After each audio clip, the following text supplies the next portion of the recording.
परमहंसास्वादितचरणकमलचिन्मकरन्दाया भक्तजनमानसनिवासाया श्रीरामचन्द्राय यत्र यत्र रघुनाथकीर्तनं तत्र तत्र कृतमस्तकाञ्जलिं बाष्पवारि परिपूर्णलोचनं मारुतिं नमत राक्षसान्तकम् सीतानाथसमारम्भां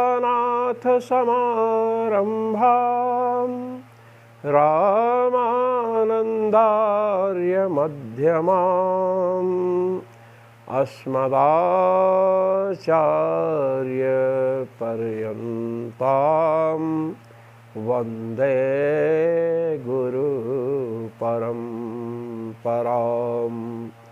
वन्दे गुरुपरम्परां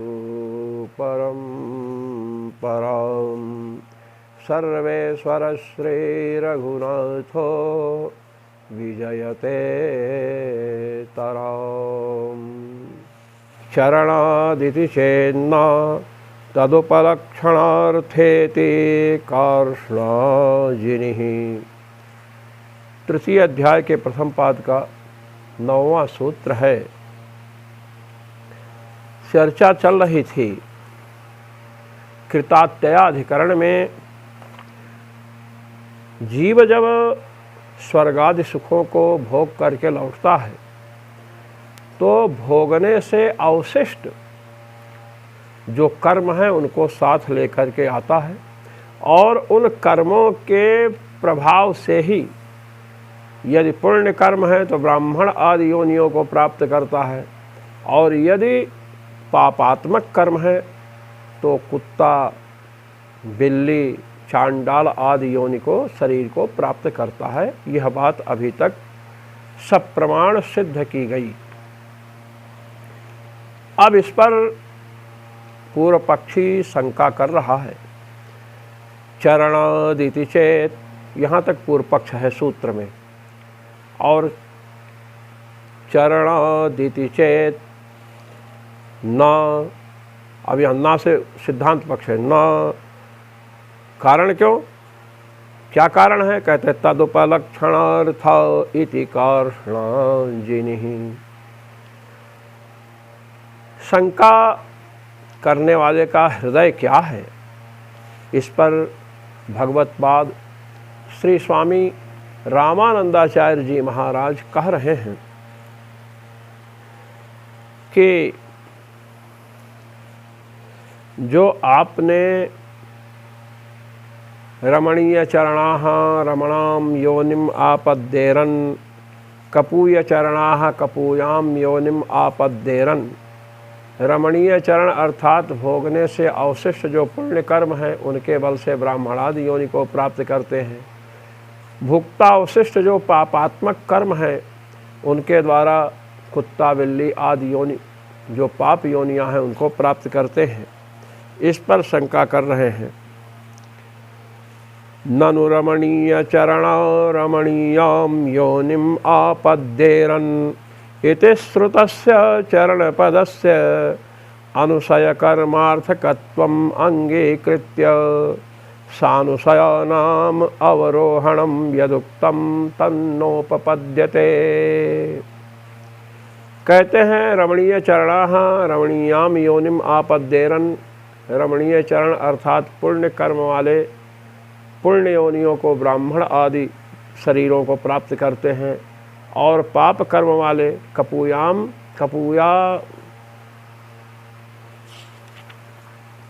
कपूय चरणाः कपूयाम योनिम आपद्देरन। कुत्सित कर्म करने वाले अर्थात पाप कर्म करने वाले पाप योनियों को, कुत्ता, बिल्ली, चांडाल आदि योनियों को, शरीरों को प्राप्त करते हैं। कहे इस प्रकार आपने ब्राह्मण, चांडाल आदि योनियों की प्राप्ति का कारण भुक्तावशिष्ट कर्म को बतलाया। स्वर्गादि लोक में जिन कर्मों का फल भोग लिया गया अब जो बचे हुए पुण्य कर्म अथवा पाप कर्म हैं उनका फल क्या है? पुण्य कर्म ब्राह्मण क्षत्रिय वैश्य बनेंगे, और पाप कर्म है तो कुत्ता बिल्ली चांडाल आदि देह को प्राप्त करते हैं, ये बतलाया। और स्वर्गलोक अर्थात चंद्रादि लोकों से जो नीचे उतरते हैं तो भोगने से बचे हुए कर्म को लेकर के नीचे उतरते हैं। इसी को अनुशय शब्द से पूर्व सूत्र में कहा गया, कृतात्यये अनुशयवान दृष्ट स्मृतिभ्याम यथेतमनेवं च, ये सूत्र था। तो इसमें आपने श्रुति और स्मृति का प्रमाण भी प्रस्तुत किया। अब हमारी शंका है, पूर्व पक्षी कह रहा हमारी भी एक शंका है इसमें, ये कथन आपका उपपन्न नहीं हो सकता है, सटीक बैठ नहीं सकता है। कुतः है, क्यों? कहे आपने प्रमाण में कहा रमणीय चरण रमणीयाम योनिम आपद्देरन, रमणीय चरण अर्थात पुण्य कर्म वाले पुण्य योनि को प्राप्त करते हैं।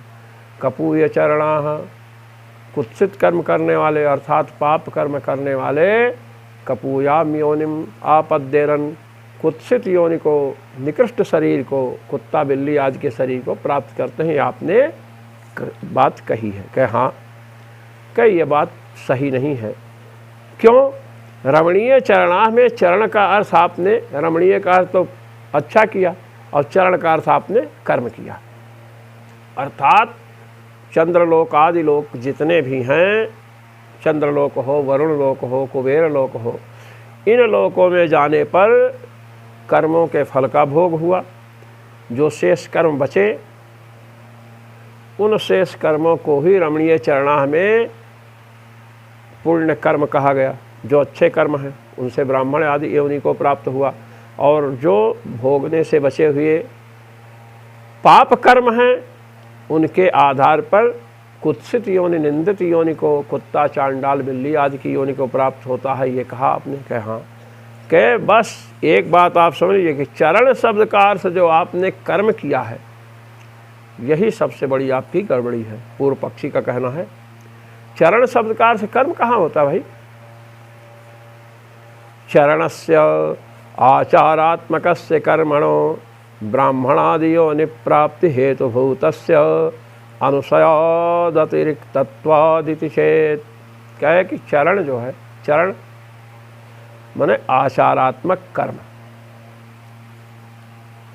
आचारात्मक जो कर्म है वह ब्राह्मणादि योनियों को प्राप्त कराने में कारण नहीं बनता है।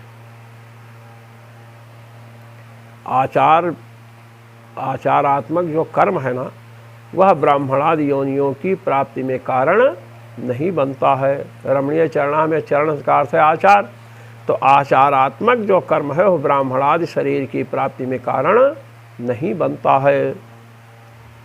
क्यों?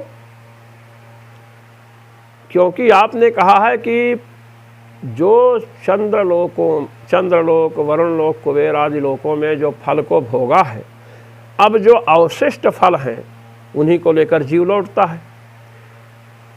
अब उसी का अर्थ आपने क्या? रमणीय चरणाः रमणीयाम योनिम आपद्देरन, रमणीय चरण अर्थात पुण्य कर्म करने वाले पुण्य योनियों को प्राप्त करते हैं। चरण का अर्थ कर्म किया, कहे कि नहीं, चरण का अर्थ होता आचार। अब आचार जो है ब्राह्मणादि शरीर के प्राप्ति में कारण नहीं बनता है, क्योंकि आप भी भुक्ता अवशिष्ट कर्म को ही ब्राह्मण क्षत्रिय वैश्य कुत्ता बिल्ली चांडाल आदि योनियों के प्राप्ति में कारण बतलाए हैं। कहे हाँ, तो ये आचार जो है कर्म से भिन्न है। आपने भी कर्म को ही तो हेतु बतलाया है शुभाशुभ योनि की प्राप्ति में, आचारात्मक कर्म को तो आप भी नहीं मानते हो हेतु। तो चरण का अर्थ कर्म नहीं है, आचार अर्थ है। इति चेत, ये यहाँ तक शंका हुई। अब कहते ना, कहे नहीं नहीं ऐसी बात नहीं है। इयम चरण श्रुति अनुशय कर्मोपलक्षणार्था इति कारणाज निराचार्यो मन्यते। कहते हैं यहाँ जो चरण श्रुति है, रमणीय चरणा रमणीयाम योनिम आपद्येरन, कपूय चरणा कपूयाम योनिम आपद्येरन। ये जो चरण श्रुति है, चरण का जो श्रवण हो रहा है ना, यहाँ चरण शब्द जो है अनुशयात्मक कर्म, भोक्ता अवशिष्ट जो कर्म है उसका उपलक्षण है। भोक्ता अवशिष्ट कर्म का क्या है? उपलक्षण है। कहे कि वाह, कैसे? चरण शब्द का आचार अर्थ न करके उसको उपलक्षण क्यों माना जाए? कहते इति कार्ष्णाजिन ही आचार्यो मन्यते। कार्ष्णाजिन नाम के आचार्य जो हैं इसको मानते हैं।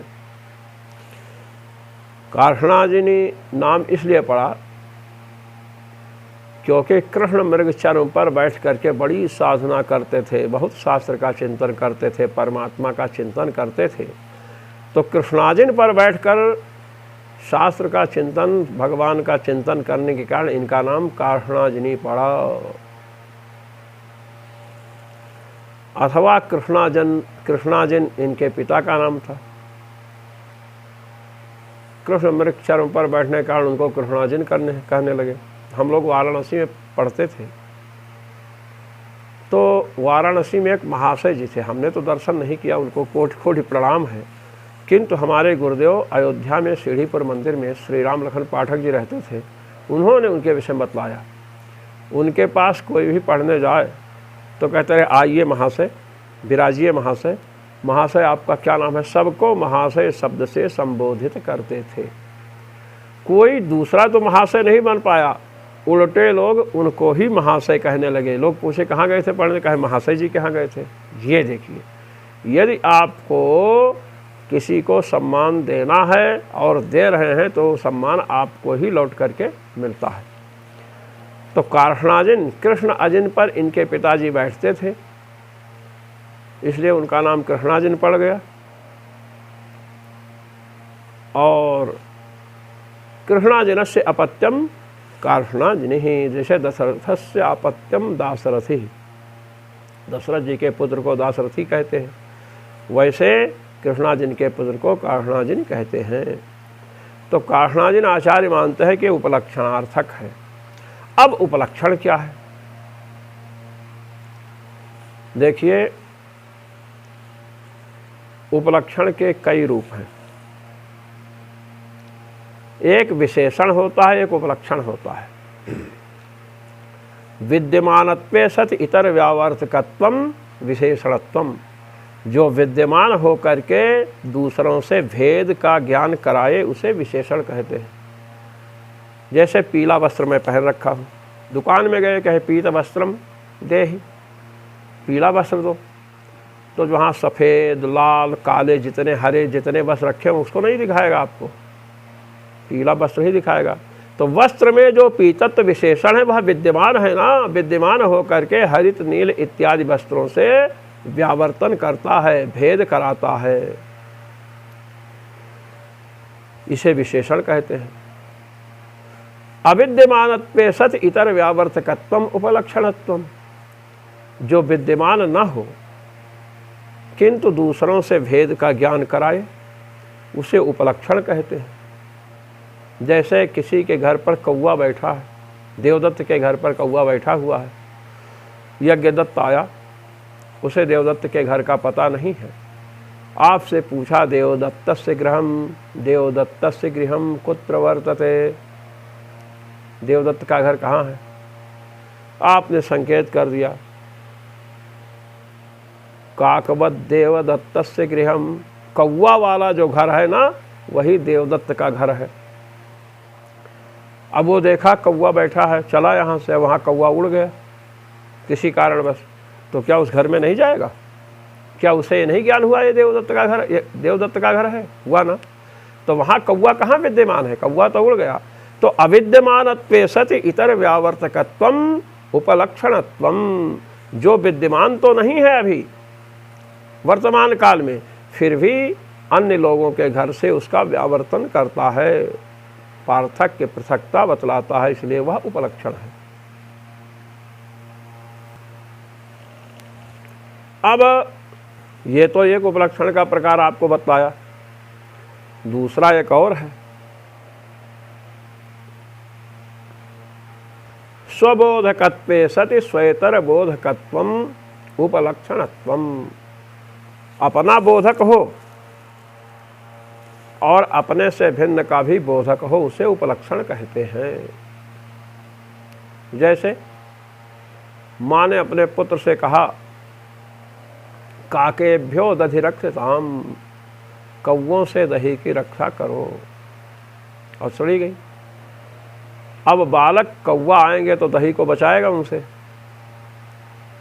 और बिल्ली आएगी दही पीने तो पीने देगा, उससे नहीं रक्षा करेगा, करेगा ना रक्षा। हाँ, तो अब प्रश्न यह है कि कौवा से रक्षा करने के लिए, कौवों से रक्षा करने के लिए माता ने कहा, बिल्ली का तो नाम नहीं लिया, फिर बिल्ली से रक्षा क्यों कर रहा है? कोई दही की चोरी करने आ रहा है उससे रक्षा कर रहा है। तो कहे कि काक पद उपलक्षण है। अत्र काक पदम उपलक्षणम, काक पद काकेभ्यो दधि रक्षताम, इस वाक्य का घटक अवयव जो काकेभ्यो में काक पद है वह उपलक्षण है। क्या? स्वबोधकत्वे सत, स्वयं का बोध कराएगा। काक पद का अर्थ क्या है? कौवा, कौवा का बोध कराएगा। और स्वेतर बोधकत्वम, काक पद का वाच्य जो कौवा है उससे भिन्न कुत्ता, बिल्ली, चोर, जितने भी कौवे से भिन्न हैं उनका भी बोध कराएगा। इसलिए काकेभ्यो दधि रक्षताम, कौवे से दही की रक्षा करो। माता के इस वचन को सुन करके वह बालक न केवल कौवे से दही की रक्षा करता है अपितु कुत्ता, बिल्ली इत्यादि से भी रक्षा करता है। अब कोई प्रश्न करे उससे कि काकेभ्यो दधि रक्षताम, कौवा से दही की रक्षा करने के लिए माता आपकी बोली है, तो कुत्ते और बिल्ली से क्यों रक्षा कर रहे हो? तो कहेगा तुम बड़े मूर्ख हो, कौवा से रक्षा करें और कुत्ते को दही खाने दें, बिल्ली को दही पिला दें। इसलिए काकपद को उपलक्षण माना गया। इसी प्रकार कहते हैं चरण श्रुति अनुशय कर्मोपलक्षणार्था रमणीय चरणा रमणीयाम योनिम आपद्येरन कपूय चरणा कपूयाम योनिम आपद्येरन। रमणीय चरणा में चरण शब्द आप कह रहे हो आचार का वाचक है, हम कह रहे हैं आचार का भी वाचक है और उसके साथ साथ शुभाशुभ कर्म का भी वाचक है। रमणीय चरण माने पुण्य कर्म वाले, कपूय चरण माने कपूय कुत्सित कर्म वाले, पुण्य कर्म वाले ब्राह्मण आदि योनियों को प्राप्त करते हैं और कुत्सित कर्म वाले कुत्ता, बिल्ली आदि निंदित योनियों को प्राप्त करते हैं। ऐसा अर्थ कार्ष्णाजिन आचार्य ने स्वीकार किया।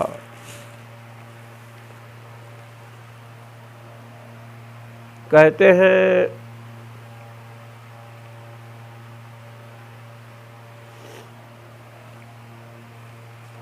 अच्छा, आपने समाधान तो किया, अब इस पर एक शंका और हो रही है। उस शंका का उपस्थापक सूत्र भगवान कृष्ण द्वैपायन व्यास प्रस्तुत कर रहे हैं।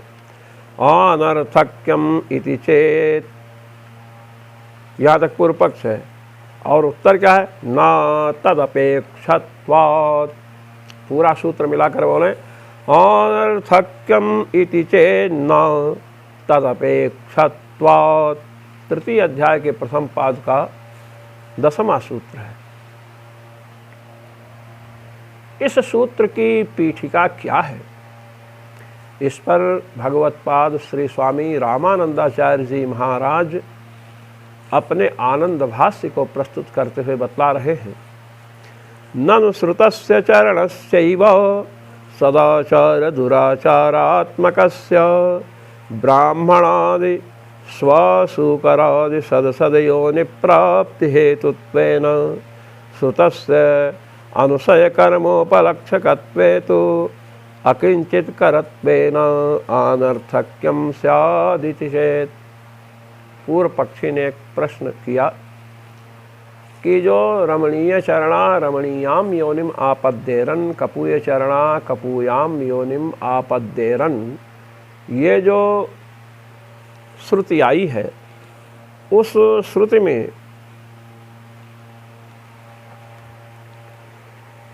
चरण शब्द का अर्थ हमने आचारात्मक कर्म किया था,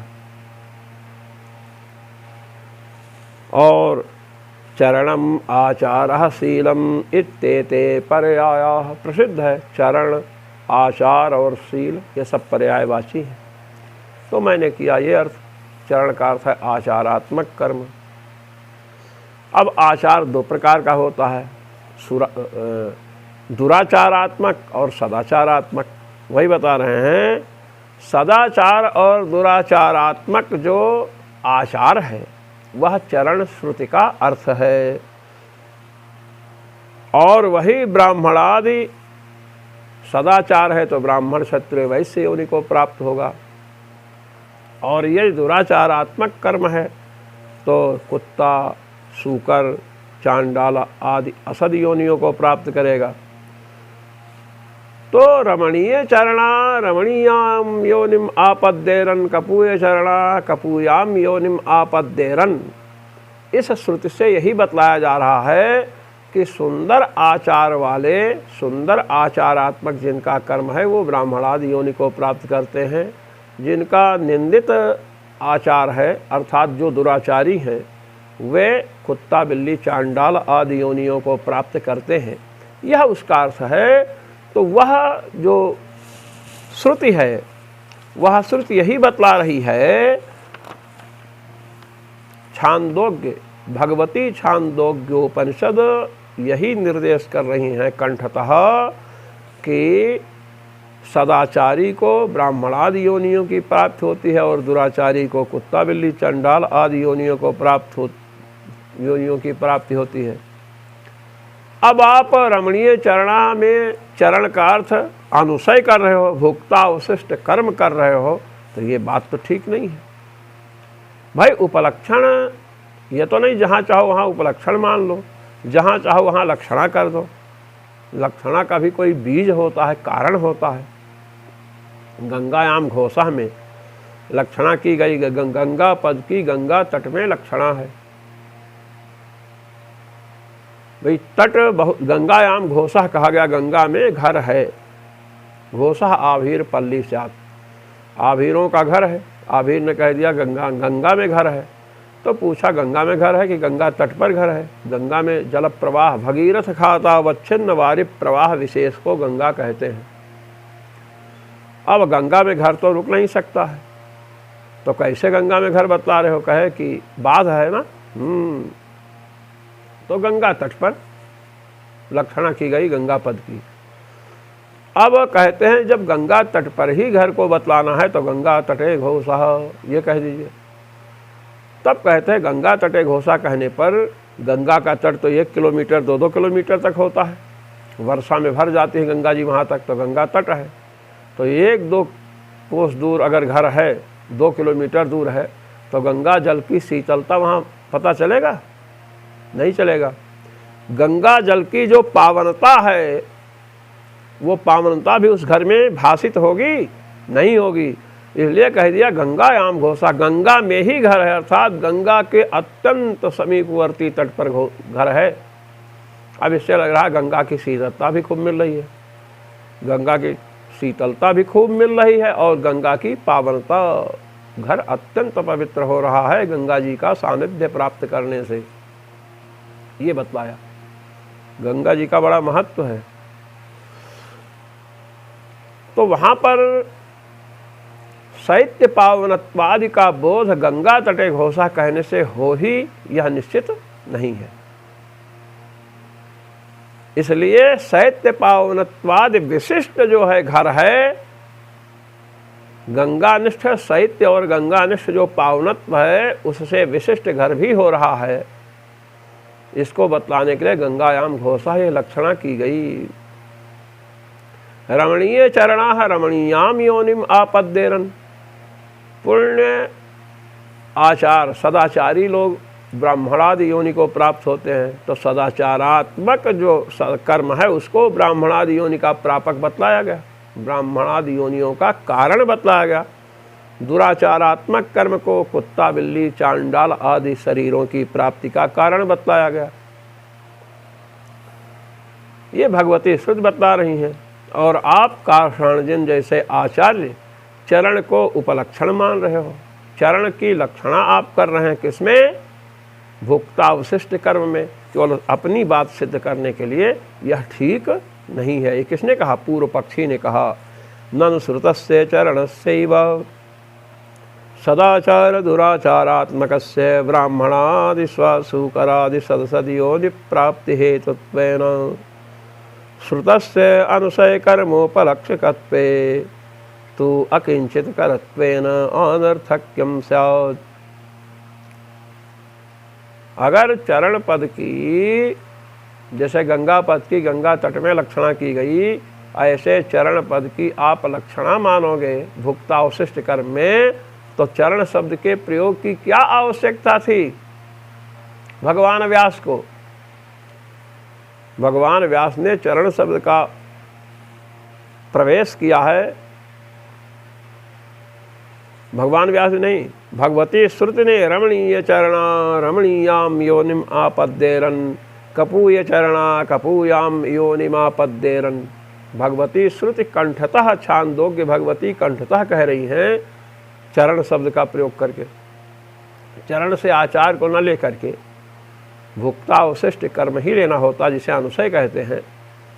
तो चरण शब्द का प्रयोग करने की भगवती छांदोग्य श्रुति को क्या आवश्यकता थी?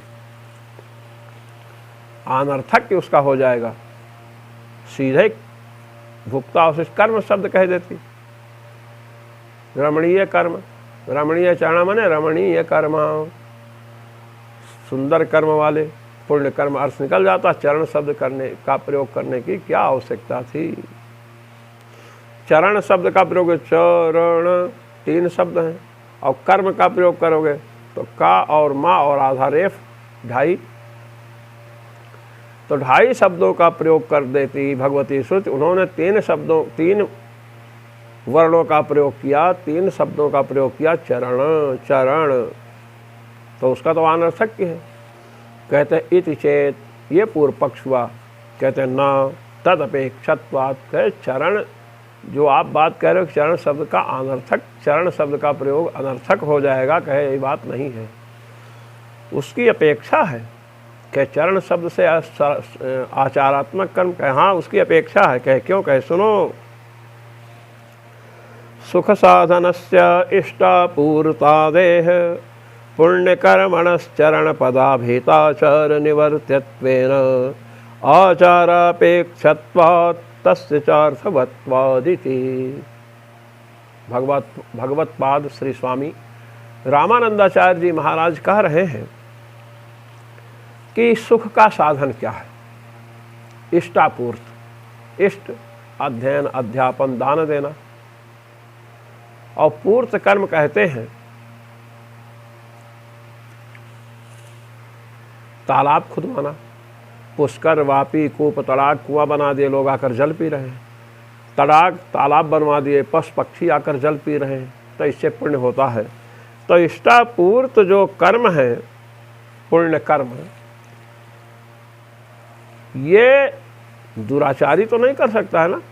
दुराचारी ही सब करने लगे तो फिर सदाचारी दुराचारी में अंतर कौन होगा? कहते हैं इष्टापूर्त जो कूप, वापी, तड़ाक का निर्माण है, अध्ययन, अध्यापन है, दान है, ये पुण्य कर्म जो हैं आचार से ही संपन्न होते हैं, आचार की अपेक्षा करते हैं। यज्ञ कर रहे हैं और झूठ बोल रहे हैं, दुराचार कर रहे हैं, तो फल मिलेगा उसको जिसका यज्ञ करवा रहे हैं।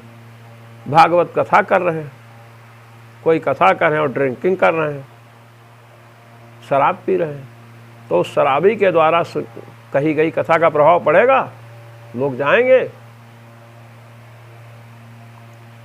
दुराचार रत है, वेश्यागामी है, और वो आकर के कुआं का निर्माण कराने के लिए कहा हम करवा देंगे। और एक व्यक्ति सदाचारी है, ईमानदार है, समाज सेवा करने वाला है, वह कहे नहीं कुएं का निर्माण हम कराएंगे, तो लोग शराबी कबाबी को लात मार करके भगा देंगे। कहे नहीं, हमें पुण्यात्मा के कूप का जल चाहिए, पाप आत्मा के कूप का जल नहीं चाहिए। तो यही कह रहे हैं कि इष्टापूर्त रूप जो पुण्य कर्म है ये आचार से निवर्त होते हैं, आचार से संपन्न होते हैं, दुराचार से संपन्न नहीं होते हैं। इसलिए पुण्य कर्मों को संपन्न करने के लिए आचार की आवश्यकता है। इसी बात को बतलाने के लिए रमणीय चरणाः में चरण शब्द का प्रयोग हुआ है, वह सार्थक है ये बतलाने के लिए। और लक्षणा किसमें है? भुक्तावशिष्ट कर्म में। भुक्तावशिष्ट जो पुण्य कर्म है ना, वो पुण्य कर्म आचार के बिना संपन्न नहीं हुए हैं, ये बतलाने के लिए चरण शब्द का प्रयोग है। ये बतला रहे हैं सुख साधनस्य इष्टापूर्तादेः पुण्य कर्मणः चरण पदाभित आचार निवर्तत्वेन। चरण पद से अभिहित जो आचार है उससे निवर्त हैं, संपादनीय है, इसलिए आचारापेक्षत्वात् तस्य च अर्थवत्वादिति। क्योंकि पुण्य कर्म जो हैं इष्टापूर्त आदि आचार से संपन्न होते हैं, अनाचार से संपन्न नहीं हो सकते हैं। इसलिए इस बात को बतलाने के लिए बतलाया गया कि रमणीय चरणा रमणीयाम योनिम आपद्येरन। रमणीय आचार वाले अर्थात रमणीय आचार से संपन्न जो शुभ कर्म है, पुण्य कर्म है, उससे ब्राह्मणादि योनियों की प्राप्ति होती है। कहीं कहीं बतलाया गया है कि हाँ, संध्याहीनो शुचिर नित्य मनर्ह सर्वकर्मसु। जो संध्या से हीन है वह अशुचि माने अपवित्र है। अनर्ह सर्वकर्मसु, और जो अपवित्र व्यक्ति होता है वह किसी कर्म के योग्य नहीं होता, शुभ कर्म के योग्य वह नहीं हो सकता है। इति स्मृते है सर्वस्य पुण्य कर्मणः आचारापेक्षत्वात्। जितने पुण्य कर्म हैं सब आचार की अपेक्षा रखते हैं। अब लीजिए, संध्याहीनो अशुचि, जो संध्या नहीं करते हैं, जो संध्या नहीं करते हैं वो अपवित्र है। क्यों? किसी भी कर्म को करने की योग्यता आचमन से प्राप्त होती है। प्राणायाम से नाड़ियों का शोधन होता है। अब नाड़ियों का शोधन हुआ, अब उसके बाद जो रात में कर्म हुआ है, सूर्यश्चामा मन्यश्चा मन्यपतयश्चा मंत्र से रात्रि में आँख कान नाक शिश्न इत्यादि से जो कर्म हुए हैं पाप कर्म, उनके नाश की आवश्यकता है, वो प्रतिबंधक बनेंगे। जैसे रात में चूहा घुस जाए तो खटखट करता रहेगा, आपकी एकाग्रता नहीं हो सकती है। इसी प्रकार रात को जो निषिद्ध कर्म हुए हैं उनका नाश अपेक्षित है। चूहे जैसे विक्षेप करेंगे, इसलिए क्या चाहिए? सूर्यश्चमा मनुष्य इससे आचमन। इसके बाद आपोहिष्ठामयो हुआ, ये मार्जन मंत्र जब पाप हो जाते हैं तो उनको जपने के लिए विहित किया गया है यह मंत्र। इस मंत्र को जपने से पाप प्रक्षय होता है, पाप का विनाश होता है। तो इससे ये स्नान है। आपोहिष्ठामयो हुआ तन ऊर्जे दधा तन, ये स्नान हुआ। इस स्नान से पापों का नाश हुआ। जो पाताल गंगा में नहाते हैं ना, टोटी खोल करके बाल्टी से गरम गरम पानी या ठंडा ठंडा पानी नहाते, उससे पाप का प्रक्षय नहीं होता है। यदि गंगा जी इत्यादि में जाएंगे तो पाप धुलेंगे, लेकिन नल में नहाएं तो पाप नहीं धुलता। हाँ, आलस्य वालस्य मल इत्यादि जो लगा है, मैल वैल, वो सब धुल जाएगा, शरीर शुद्ध हो जाएगा। किंतु शरीर जो पापों से समाक्रांत है, मन में जो पाप आ गए हैं, उन पापों के लिए, जो रात को निषिद्ध कर्म हुए हैं, उन पापों के लिए सूर्यश्चामा मनुष्य से आचमन, आपोहिष्ठा में हुआ से शुद्धि। उसके बाद द्रुपदादि मुमचाना, जल लेकर के इस ऋचा को पढ़ करके उससे जो अभिषेक करते हैं, इससे भी पापों का विनाश। और तीसरा अघमर्षण। तो संध्या वंदन में 3 कर्म ऐसे हैं, सूर्यश्चामा मनुष्चा, इससे रात्रिकृत पापों का विनाश, यत् किंचा दुरितम, और जो अज्ञात दुरित हैं, चाहे पहले के हों चाहे आज के हों, जो कर चुके हैं रात को, उनका विनाश, आपोहिष्ठामय हुआ से पापों का विनाश और शरीर की शुद्धि। और तीसरा क्या है? अघमर्षण। अघमर्षण से पाप का प्रणाश, विनाश। तो पाप नाश के लिए 3 कर्म हैं। अब 3 कर्म पाप नाश के लिए हैं। मुस्लिम लोग 5 बार नमाज पढ़ते हैं। हमारे एक ही संध्या में भगवान से प्रार्थना की गई है 3 बार पाप नाश करने के लिए। दोपहर को 3 बार और शाम को 3 बार, तो 9 बार हो गया। 5 से बहुत आगे निकल गए।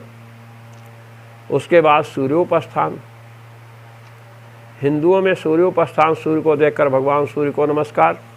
प्रकाश तो भगवान सूर्य से लेते हैं। और दिन के जितने कार्य हो, चाहे हिंदू हो चाहे मुस्लिम, सिख, ईसाई, मनुष्य, पशु पक्षी जितने हैं, सब सूर्य भगवान के प्रकाश में कार्य करते हैं। और जब व्रत रखना हुआ तो हम चंद्रमा को दुहाई देते हैं, लाभ तो लें आपसे, रहें तो भारत में और गुण गावें पाकिस्तान का। ये देखिए, ये इनके मूल सभ्यता में है। प्रकाश लेंगे सूर्य भगवान से, सूर्य भगवान से संपूर्ण पशु पक्षी, मनुष्य पशु पक्षी सब उपकृत होते हैं, किंतु गुणगान करेंगे चंद्रमा का जब सोते हैं। इसलिए संध्या से परम उपकार है। ब्राह्मण, क्षत्रिय, वैश्य तीनों के लिए संध्या का विधान है। संध्या करना चाहिए। संध्या हीनो अशुचि। जब संध्या से हीन है तो रात्रि के पापों से मन अशुद्ध हो गया, शरीर अशुद्ध हुआ। कुछ पाप शरीर से, इंद्रियों से जो हुए हैं, जिस इंद्रिय से पाप होता है उस इंद्रिय को फल भोगना पड़ता है। नेत्र से पाप हुआ तो उसका फल नेत्र इंद्रिय से भोगना पड़ेगा। इसलिए रात्रिकृत पापों का विनाश, आपोहिष्ठा में हुआ, शरीर से कर्म हुआ पाप कर्म, तो शरीर की शुद्धि, शरीरकृत पापों का नाश। और अघमर्षण, जो संपूर्ण पाप वाम कुक्ष में हैं, उनका ध्यान करते हुए अघमर्षण किए। संध्या नहीं करेंगे तो अपवित्र रहेंगे। अनर्हा सर्व कर्मसु, संपूर्ण कर्मों में अयोग्य है, योग्य नहीं है। तो इस स्मृति के द्वारा जितने पुण्य कर्म हैं, इष्टापूर्तादि, सब किसकी अपेक्षा करते हैं? पहले क्या होना चाहिए इनके? पहले कहते हैं आचार। संध्या कर्मात्मक आचार के आचार के बिना काम नहीं चलेगा। हम वेद पाठ करेंगे उससे पवित्र हो जाएंगे। कहे आचारहीनम न पुनन्ति वेदाः। जो आचारहीन है उसको वेद भी पवित्र नहीं कर सकते हैं। इति आचारहीन से असुचित्वाभिधानाच्च। आचार से हीन जो है उसे अपवित्र कहा गया है। अपवित्र व्यक्ति कोई कार्य करता है तो उसका फल नहीं होता है। अब लीजिए, तस्मात् कर्मोपलक्षणार्था इति कारणाजिनेर मतम। इसलिए चरण श्रुति रमणीय चरणाः रमणीयाम योनिम कपूय चरणाः कपूयाम योनिम, ये जो चरण शब्द का प्रयोग हुआ है, वह चरण शब्द क्या है? उसकी लक्षणा है किसमें? भुक्तावशिष्ट कर्म में। क्योंकि भुक्तावशिष्ट जो पुण्यात्मक कर्म है वो सदा आचार से विहीन नहीं कर सकता है। ये बतलाने के लिए यह कारणाजिन आचार्य का मत है। कर रहे हैं भगवान कृष्णद्वैपायन व्यास इस समय अपने सूत्र के द्वारा सिद्धांत प्रस्तुत कर रहे हैं। सुकृत दुष्कृते एव इति तु बादरिहि तु शब्दः कारणाजिनिमतापकरणार्थः। कहते हैं तू शब्द जो है सुकृत दुष्कृते एव इति तु बादरिहि। सुकृत दुष्कृते एव इति तु बादरिहि। तू शब्द आया ना, कहते हैं तू शब्द। तू शब्द क्यों है? कहे कारणाजिनिमत अपकरणार्थः। कारणाजिनि जो आचार्य हैं उनके मत को निरस्त करने के लिए तू शब्द दिया गया। काढ़णाजिन जो आचार्य कह रहे हैं, काढ़णाजिन आचार्य जो कह रहे हैं कि रमणीय चरणाः रमणीयाम योनिम कपूय चरणाः कपूयाम योनिम आपद्येरन, चरण शब्द को जो उपलक्षण माना तो ये बात ठीक नहीं है। उस मत का अब अपाकरण कर रहे हैं, निराश कर रहे हैं तू शब्द से। चरण शब्देन सुकृत दुष्कृत एव अभिधीयेते इति वादरिः आचार्यो मन्यते। कहे चरण शब्द से सुकृत और दुष्कृत, सुकृत माने पुण्य और दुष्कृत माने पाप, सुकृत पुण्य कर्म और पाप कर्म ही लिए जाएंगे। बादरी आचार्य का यह कथन है। न ही सुकृत दुष्कृत साधन रूपाचारे चरण शब्द। कहते हैं सुकृत दुष्कृत, भाई सुकृत माने पुण्य और दुष्कृत माने पाप। तो सुकृत दुष्कृत दो प्रकार के आचार हैं। कोई संध्यात्मक आचार कर रहा है और कोई दवा इत्यादि खिला करके वंध्यात्मक आचार कर रहा है। किसी को मांझ बना दिया, ऐसी दवा खिला दिया, कोई प्रयोग करवा दिया। तो सुकृत माने पुण्य और पाप का साधन रूप जो आचार है उसमें चरण शब्द का प्रयोग नहीं है। अच्छा ये बतलाइए, पुण्य कर्म है जैसे वापी कूप तड़ाक का निर्माण करा रहे हैं, अध्ययन अध्यापन करा रहे हैं, दान कर रहे हैं, व्रत कर रहे हैं, 10 पूर्णमास याग कर रहे हैं, अग्निहोत्र आदि कर रहे हैं, तो इसके लिए संध्या बंदन की आवश्यकता है, नहीं तो अपवित्र रहेंगे, कैसे करेंगे? बतलाइए, किसी का गला काटना है, कोई बकरी काट रहा है, कोई सूअर काट रहा है, कोई भैंसा काट रहा है, तो भैंसा काटने के लिए भी संध्या बंदन की आवश्यकता है क्या? हम पाप धो करके तब भैंसा काटेंगे। अरे जो पाप धोता रहेगा तो भैंसा काटने में प्रवृत्ति क्यों होगी? कुत्ता बिल्ली को क्यों मारेगा? किसी के गला क्यों काटेगा? पत्थरबाजी क्यों करेगा? पत्थरबाजी करने के लिए आवश्यकता है संध्या बंदन की। किसी को छुरा भोंकने के लिए संध्या बंदन की आवश्यकता है क्या? उसका मूल है सदाचार, आचार मूल है क्या? नहीं। कहते हैं सुकृत दुष्कृत पुण्य और पाप रूप जो कर्म है उनका साधन जो आचार है। अब पुण्यात्मक कर्म का साधन आचार तो दूसरा होगा, संध्या बंदन रूप आचार है। और पापात्मक किसी छुरा भोंक रहे हैं तो पाप कर रहे हैं, तो उसका साधन जो आचार कोई दुराचार होगा, घूस उस लिया होगा, सुपारी उपारी लिया होगा। तो कहते हैं न ही सुकृत दुष्कृत साधन रूप आचार्य चरण शब्द। बादरी आचार्य का कहना है कि पुण्य और पाप दो प्रकार के जो कर्म हैं, इन दोनों कर्मों का कारण जो आचार है उसमें चरण शब्द का प्रयोग नहीं होता है, ये बताया। चरण शब्द से सुकृत और दुष्कृत का ही ग्रहण किया जाएगा, पुण्य और पाप का। कुतः कहे कैसे माना जाए? आपकी बात कह सुनो। पुण्यम कर्म करोति, लोग कहते हैं पुण्यम कर्म करोति, पुण्य कर्म कर रहा है।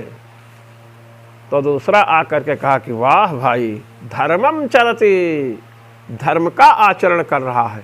धर्मम चरित माने अनुतिष्ठति, धर्म का अनुष्ठान कर रहा है।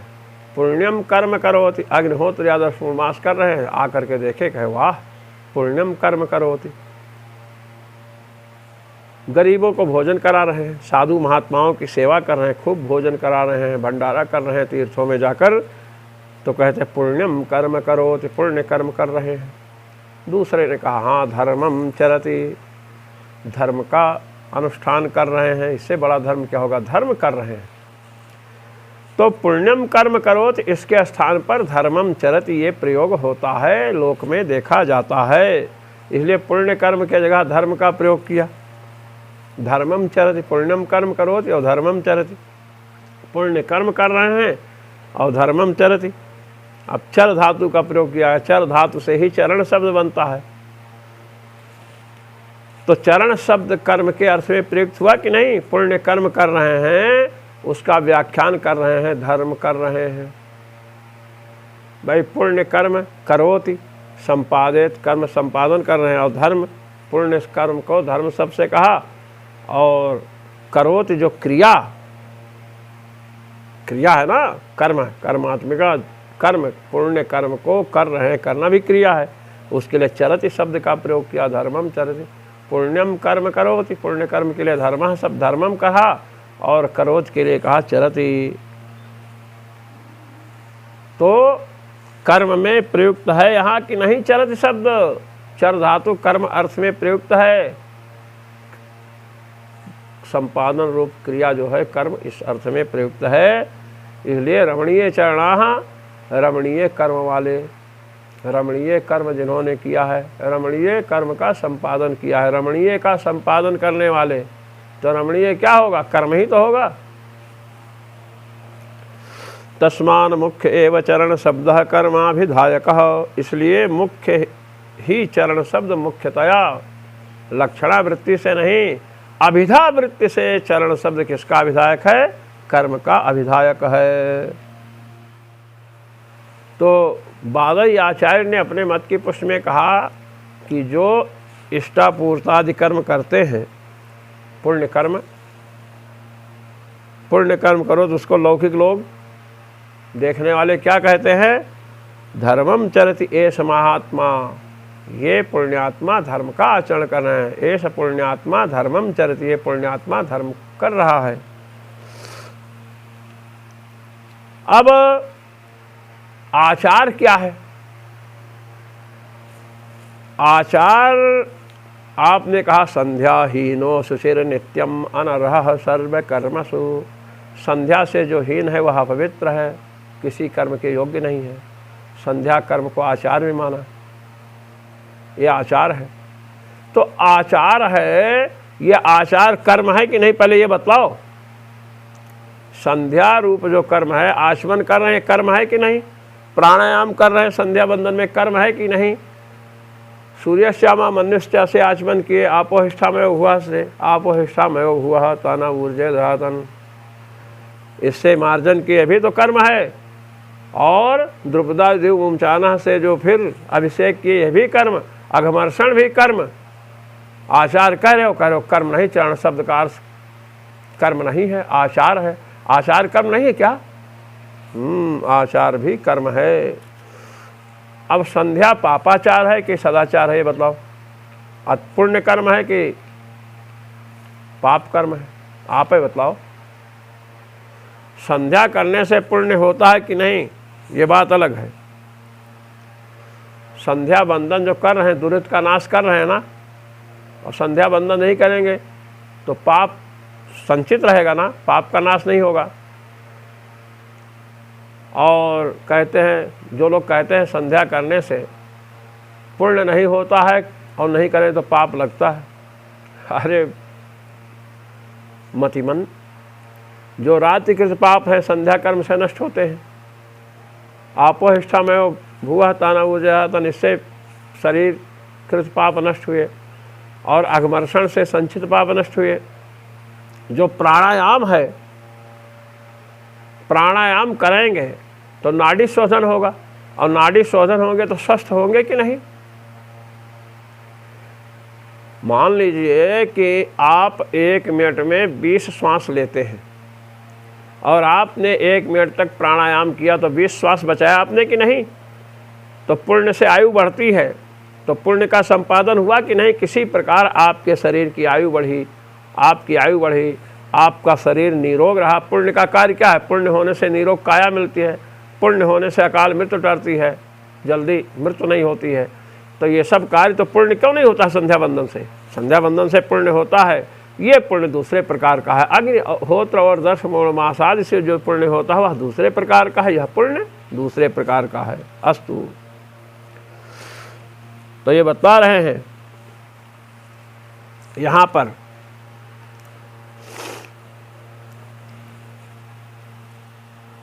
आचार भी क्या है?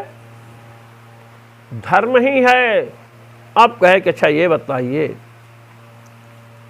कि यदि आचार भी कर्म ही है, धर्म विशेष ही है, तो इनका भेदेन भी निर्देश हुआ है। क्या?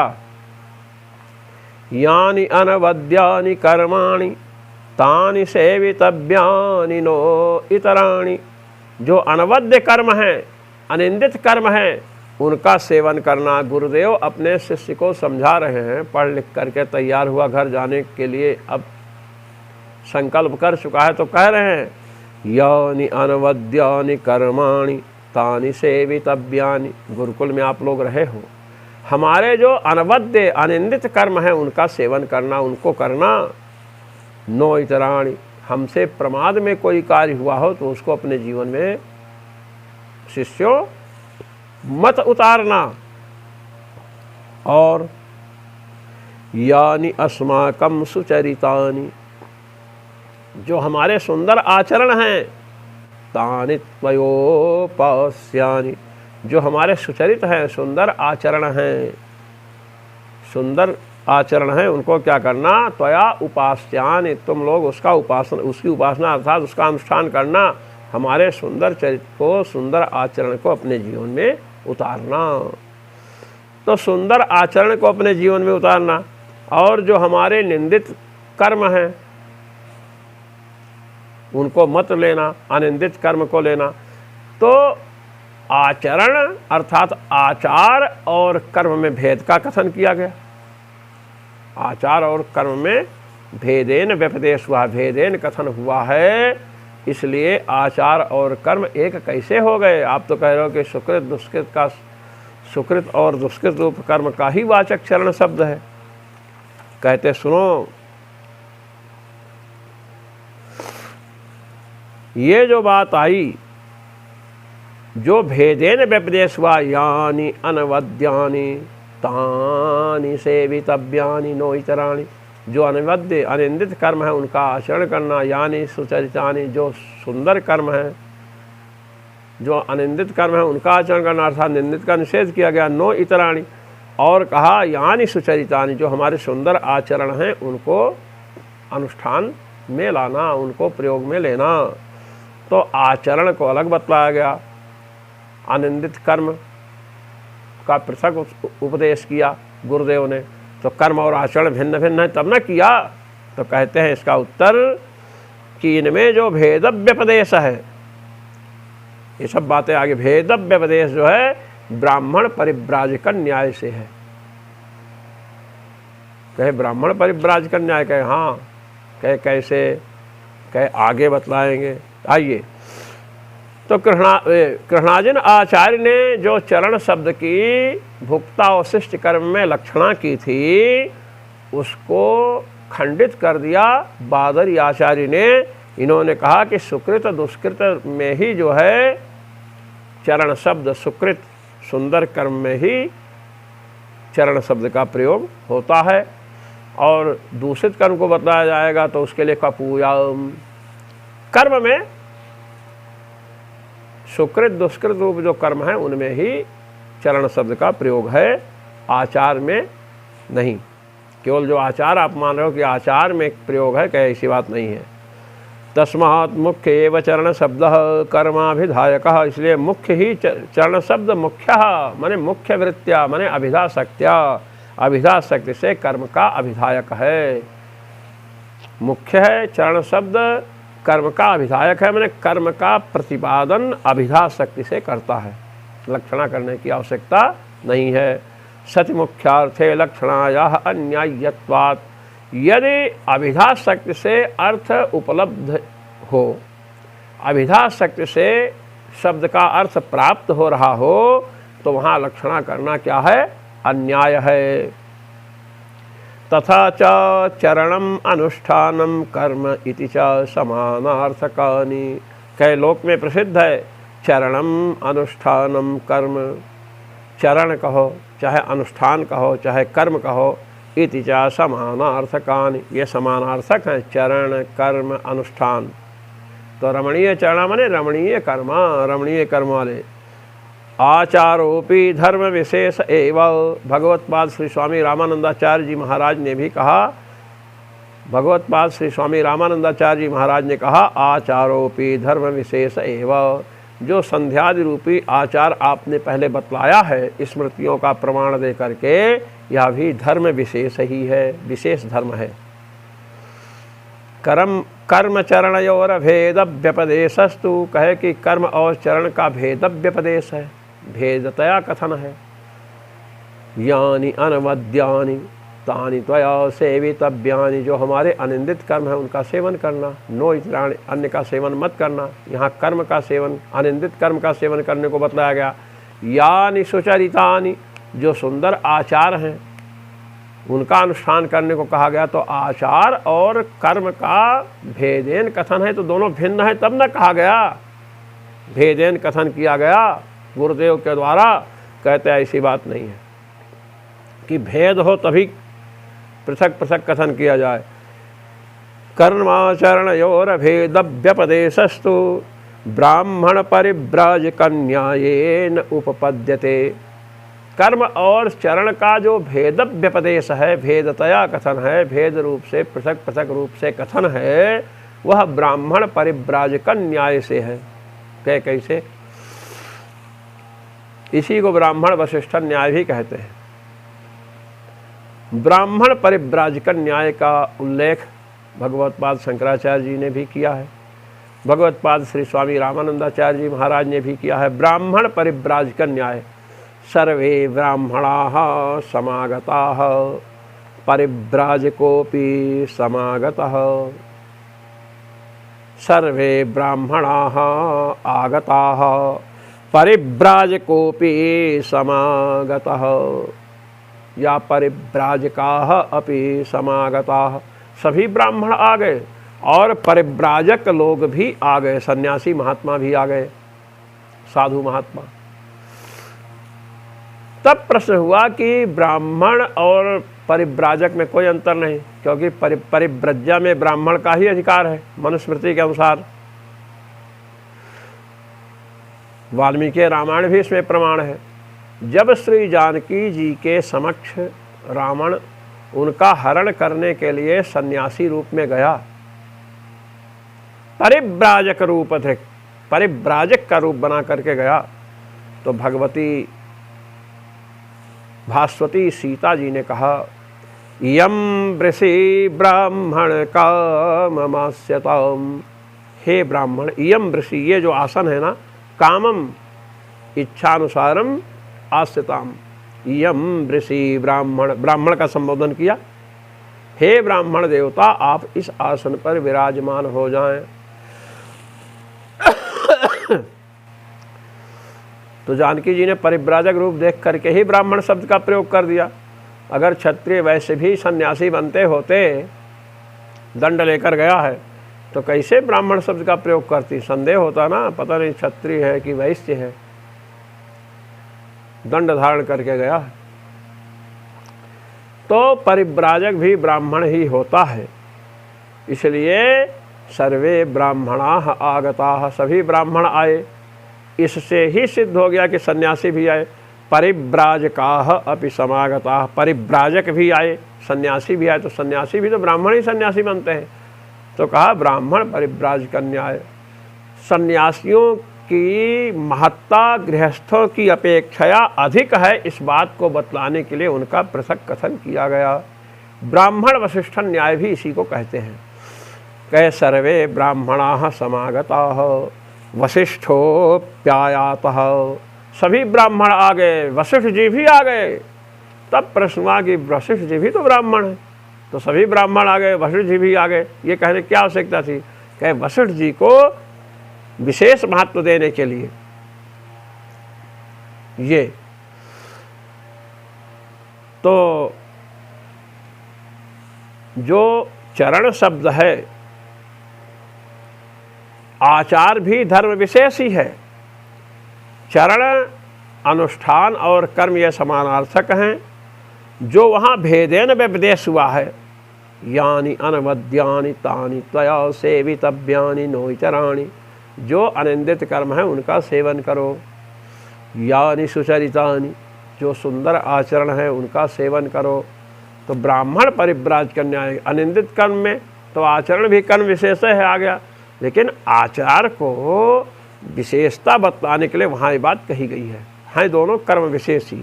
तो ब्राह्मण परिव्राज कन्यायन उस कथन की उपपत्ति हो जाएगी। तस्मात् सानुशया एव निवर्तन्त इति सिद्धम। इसलिए स्वर्गादि लोकों से जीव जो मृत्यु लोक में आता है, कर्मभूमि भारत इत्यादि में आता है, कहते सानुशया, भुक्तावशिष्ट कर्म के साथ ही लौटता है। ये नहीं कि कर्म कुछ बचा ही नहीं और यहाँ आ गए।